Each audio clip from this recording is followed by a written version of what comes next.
नमस्कार दोस्तों, आइए जानते हैं हरियाणा के हर जिला हर क्षेत्र की 25 फटाफट बड़ी खबरों को केवल 10 मिनट में। उससे पहले आप ये वीडियो कहां से देख रहे हैं हमें कमेंट में जरूर बताएं। साथ ही वीडियो को लाइक करके चैनल को सब्सक्राइब जरूर कर दें। किसानों के खाते में इस दिन आएंगे 21वीं किस्त के 2000 रुपए। देश भर के किसानों के लिए एक बड़ी खुशखबरी आई है। प्रधानमंत्री किसान सम्मान निधि योजना के तहत सरकार जल्द ही किसानों के खातों में 21वीं किस्त जारी करने वाली है। इस योजना के माध्यम से हर पंजीकृत किसान को सालाना 6000 रुपये की राशि 3 किस्तों में दी जाती है। इसका उद्देश्य किसानों को आर्थिक रूप से सशक्त बनाना और खेती के लिए जरूरी संसाधनों की खरीद में मदद करना है। सोना रिकॉर्ड स्तर से धड़ाम, गिरावट से बाजार में हड़कंप, खरीदारों के लिए सुनहरा मौका। अगर आप लंबे समय से सोना या चांदी खरीदने का सोच रहे हैं तो यह खबर आपके चेहरे पर मुस्कान ला देगी। कीमती धातुओं के दामों में इस बार जोरदार गिरावट आई है। हाल ही में जहां सोना और चांदी आसमान छू रहे थे, वहीं अब इनके दाम तेजी से नीचे आ गए हैं। 5 नवंबर को 24 कैरेट सोने की कीमत 1,24,100 रुपये प्रति 10 ग्राम रही, जो पिछले दिन के मुकाबले 1,200 रुपये सस्ती है। 30 दिसंबर के बाद नहीं मिलेगा प्रधानमंत्री आवास योजना का लाभ, लाभार्थियों को नोटिस जारी। प्रधानमंत्री आवास योजना 1 का लाभ 30 दिसंबर के बाद नहीं मिलेगा। नगर परिषद सचिव सुंदर शर्मा ने लाभार्थियों को नोटिस जारी कर जल्द निर्माण कार्य पूरा करने के निर्देश दिए हैं, ताकि उन्हें समय पर अंतिम किस्त मिल सके। योजना में गरीब परिवारों को घर बनाने के लिए 2.5 लाख रुपए की आर्थिक सहायता दी जाती है। पंचकूला में प्रदूषण ने बढ़ाई चिंता। हवा में बेहद सूक्ष्म कण फेफड़ों को लंबे समय तक पहुंचा सकते हैं नुकसान। पंचकूला में प्रदूषण का स्तर चिंताजनक है, जहां हवा में सांस लेना प्रतिदिन 5 सिगरेट पीने के बराबर है। एयर क्वालिटी इंडेक्स AQI लगातार गंभीर श्रेणी में बना हुआ है, जिससे फेफड़ों और हृदय पर बुरा असर पड़ रहा है। डॉक्टरों के अनुसार सांस की तकलीफ वाले मरीजों की संख्या में वृद्धि हुई है। बारिश होने पर ही प्रदूषण से राहत मिलने की उम्मीद है। सीएम नायब सैनी ने शेफाली वर्मा को किया फोन, महिला क्रिकेटर से क्या बोले मुख्यमंत्री नायब सिंह सैनी ने शेफाली वर्मा को महिला क्रिकेट विश्व कप जीतने पर बधाई दी। उन्होंने शेफाली के शानदार प्रदर्शन को पूरे देश के लिए गर्व का विषय बताया। हरियाणा सरकार महिलाओं को खेलों में आगे बढ़ाने के लिए प्रतिबद्ध है। मुख्यमंत्री ने शेफाली और उनके परिवार को संत कबीर कुटीर आने का निमंत्रण भी दिया और उनके प्रदर्शन की सराहना की। टेस्ला को कार बनाने के लिए प्लांट लगाने का न्योता। देश का पहला एकीकृत सेंटर 27 को गुरुग्राम में शुरू। मुख्यमंत्री नायब सिंह सैनी ने टेस्ला को हरियाणा में विनिर्माण प्लांट स्थापित करने का न्योता दिया है। गुरुग्राम में 27 नवंबर को भारत का पहला एकीकृत टेस्ला सेंटर खुलेगा। सरकार इलेक्ट्रिक वाहनों को बढ़ावा देने के लिए प्रतिबद्ध है और निवेशकों को प्रोत्साहन दिया जा रहा है। टेस्ला के आने से राज्य के औद्योगिक विकास को गति मिलेगी। कांग्रेस ने वोट चोर गद्दी छोड़ की मुहिम को किया तेज। प्रदेश भर में किया विरोध प्रदर्शन। बीजेपी नेताओं ने भी किया पलटवार। हरियाणा में राहुल गांधी के वोट चोरी के आरोप के बाद सियासी घमासान मचा है। कांग्रेसियों ने चुनाव आयोग के खिलाफ प्रदर्शन किया, वहीं भाजपा ने इसे राहुल का फुस्सी बम बताया। युवा कांग्रेस ने भी प्रदर्शन कर वोट चोरी बंद करो के नारे लगाए। भाजपा ने पलटवार करते हुए कहा कि राहुल संवैधानिक संस्थाओं पर हमला कर रहे हैं। वोट चोरी पर हरियाणा कांग्रेस का पंचकूला में हल्ला बोल। चुनाव आयोग की निष्पक्षता पर उठाए सवाल। हरियाणा में विधानसभा चुनावों के दौरान कथित वोट चोरी के खिलाफ कांग्रेस ने पंचकूला में चुनाव आयोग कार्यालय के बाहर प्रदर्शन किया। कार्यकर्ताओं ने नारे लगाए, पुतला जलाया और चुनाव आयोग की निष्पक्षता पर सवाल उठाए। कांग्रेस नेताओं ने ईवीएम में गड़बड़ी और वोटों की हेराफेरी का आरोप लगाते हुए जांच की मांग की और चेतावनी दी कि कार्रवाई न होने पर राज्यव्यापी आंदोलन किया जाएगा। पेपरलेस रजिस्ट्री में पोर्टल की कमियां बन रही बाधा। साझी जमीन के मालिक को हो रही काफी दिक्कत। हरियाणा में जमीन की रजिस्ट्री और अन्य दस्तावेज ऑनलाइन होने के बाद भी कई तकनीकी कमियों के कारण रजिस्ट्री प्रणाली धीमी है। राजस्व विभाग के कर्मचारी और अधिवक्ता नए सिस्टम में पूरी तरह से प्रशिक्षित नहीं हैं, जिससे समस्याएं आ रही हैं। पोर्टल में भी कमियां हैं। हरियाणा में कांग्रेस ही नहीं, बीजेपी भी मामूली मतों के अंतर से हारी थी 7 सीट। डबवाली में INLD से 610 वोट से मिली थी हार। हरियाणा में पिछले विधानसभा चुनाव को लेकर राहुल गांधी के आरोपों से राजनीतिक माहौल गर्मा गया है। कांग्रेस कई सीटें कम अंतर से हारी, जिससे सरकार बनाने का मौका चूक गई। भाजपा ने 48 सीटें जीतकर सरकार बनाई, लेकिन उसे भी कुछ सीटों पर नजदीकी हार का सामना करना पड़ा। ऊंचाना कलां सीट पर बृजेंद्र सिंह की हार का मामला सुप्रीम कोर्ट में है। राहुल गांधी के वोट चोरी के आरोपों का जवाब देगा हरियाणा चुनाव आयोग। तैयार की रिपोर्ट। कांग्रेस नेता राहुल गांधी के वोट चोरी के आरोपों पर हरियाणा का निर्वाचन विभाग जवाब देगा। केंद्रीय चुनाव आयोग ने हरियाणा के मुख्य निर्वाचन अधिकारी से रिपोर्ट मांगी है। राहुल गांधी ने मुख्य चुनाव आयुक्त पर झूठ बोलने का आरोप लगाया और कहा कि भाजपा से जुड़े लोगों ने उत्तर प्रदेश और हरियाणा दोनों जगहों पर मतदान किया। मुख्यमंत्री नायब सैनी ने राहुल के आरोपों को झूठा बताया है।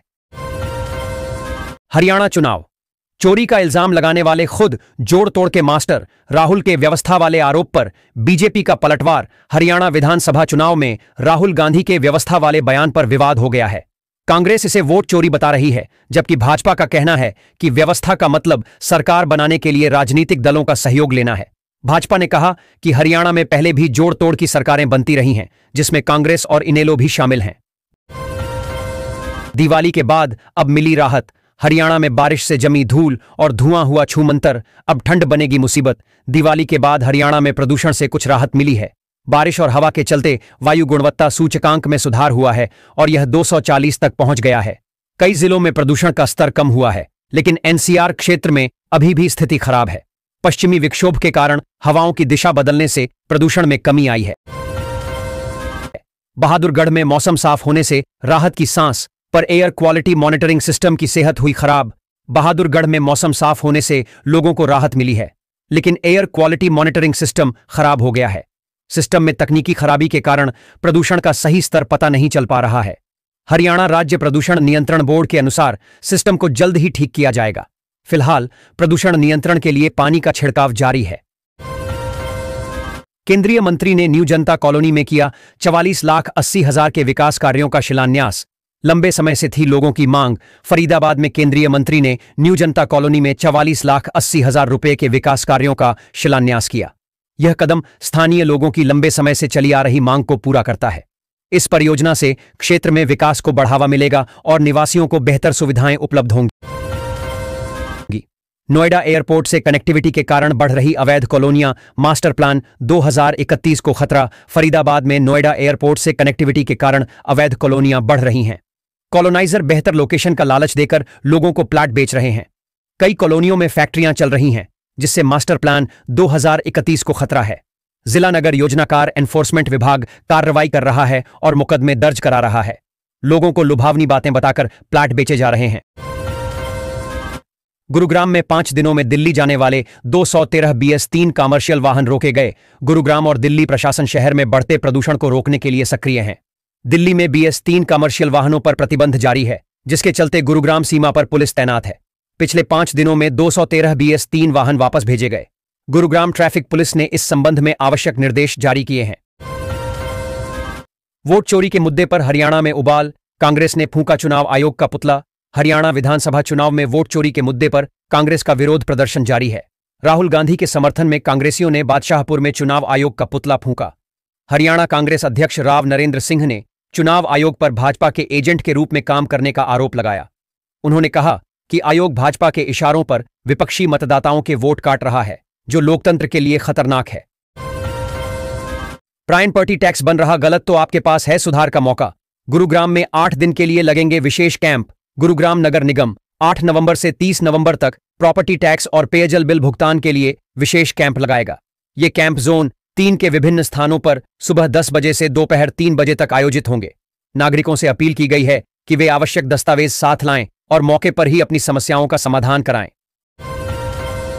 हरियाणा के बेरोजगारों के लिए खुशखबरी, 30 नवंबर तक करें आवेदन।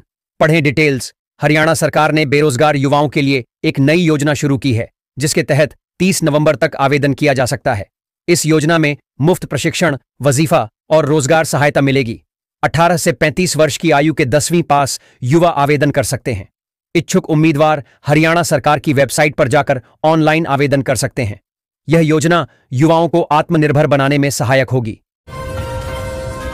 गुरुग्राम में वायु प्रदूषण की मार से हृदय रोगियों पर आफत, अचानक बिगड़ रहे हालत। गुरुग्राम में वायु प्रदूषण के कारण हृदय रोगियों की हालत बिगड़ रही है। नागरिक अस्पताल में हृदय संबंधी समस्या वाले मरीजों की संख्या बढ़ गई है और हार्ट अटैक के मामले भी बढ़ रहे हैं।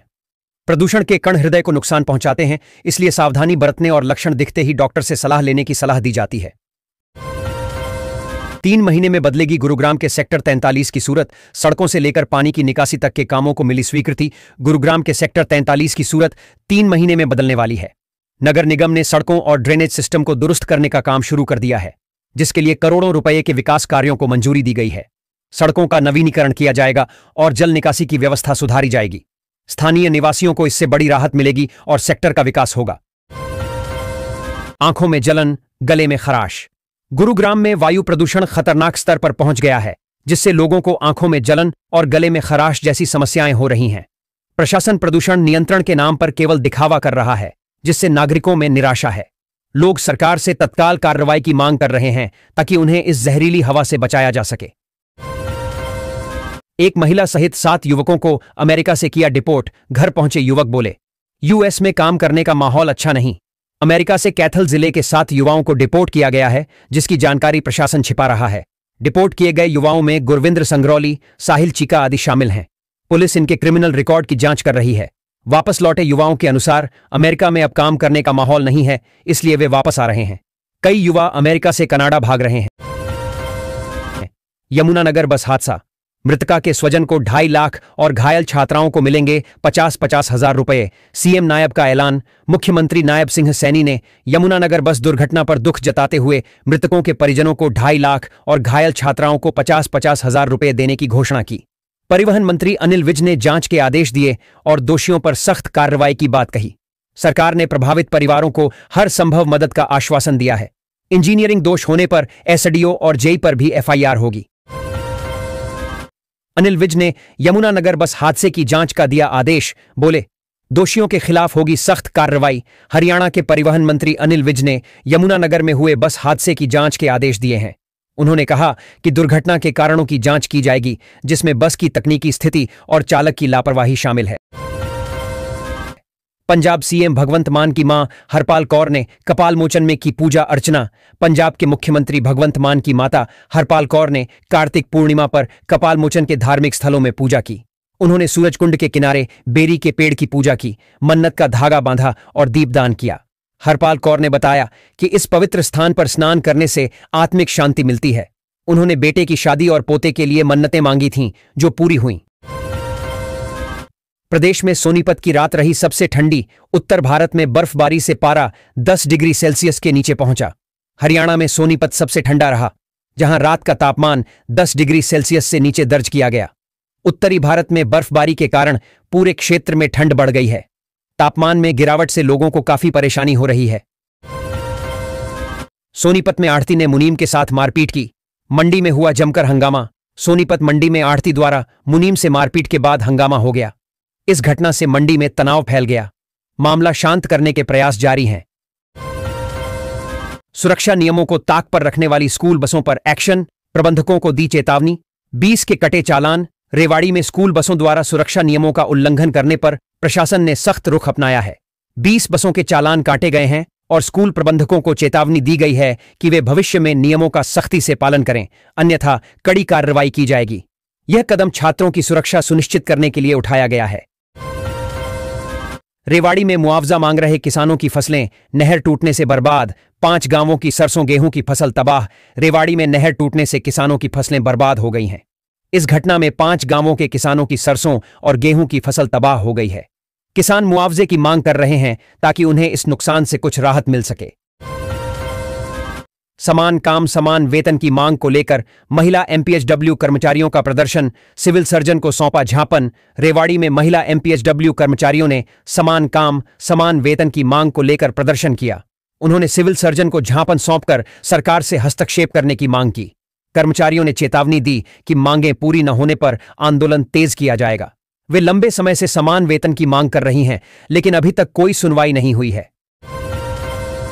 पेपरलेस रजिस्ट्री पर लोगों को नहीं हो रहा भरोसा। हर मालिक को अलग अलग टोकन कटवाने की अलग है एक मजबूरी। पेपरलेस रजिस्ट्री शुरू होने के बाद भी लोगों का विश्वास इस पर नहीं बन पाया है। हर मालिक को अलग अलग टोकन कटवाने की अनिवार्यता के कारण लोगों को परेशानी हो रही है। इस वजह से लोग पुरानी प्रक्रिया को ही बेहतर मान रहे हैं। सरकार को चाहिए कि इस समस्या का समाधान निकाले, जिससे पेपरलेस रजिस्ट्री सुगम हो सके। तहसीलों में पंजीकरण प्रणाली हुई पेपरलेस। ऑनलाइन जमा होगा रजिस्ट्री शुल्क और स्टैंप ड्यूटी। नूंह जिले में डिजिटल क्रांति के अंतर्गत तहसीलों में पंजीकरण प्रणाली को पेपरलेस कर दिया गया है। अब रजिस्ट्री शुल्क और स्टैंप ड्यूटी ऑनलाइन जमा की जा सकेगी। इस नई प्रणाली से पारदर्शिता और दक्षता में वृद्धि होगी और यह डिजिटल इंडिया की ओर एक महत्वपूर्ण कदम है। लोगों को घर बैठे ही ऑनलाइन भुगतान करने की सुविधा मिलेगी। भिवानी में रक्षा मंत्रालय के सभी पेंशन भोगियों को 30 तक देना होगा डिजिटल जीवन प्रमाण पत्र। रक्षा मंत्रालय ने सभी पेंशन भोगियों को 30 नवंबर तक डिजिटल जीवन प्रमाण पत्र जमा करने का निर्देश दिया है। यह प्रक्रिया 1 नवंबर से शुरू हो चुकी है। प्रमाण पत्र जमा करने के लिए आधार कार्ड, सर्विस पेंशन बुक और अन्य आवश्यक दस्तावेज साथ ले जाने होंगे। अधिक जानकारी के लिए स्पर्श सेवा केंद्र या रक्षा मंत्रालय की वेबसाइट पर संपर्क किया जा सकता है।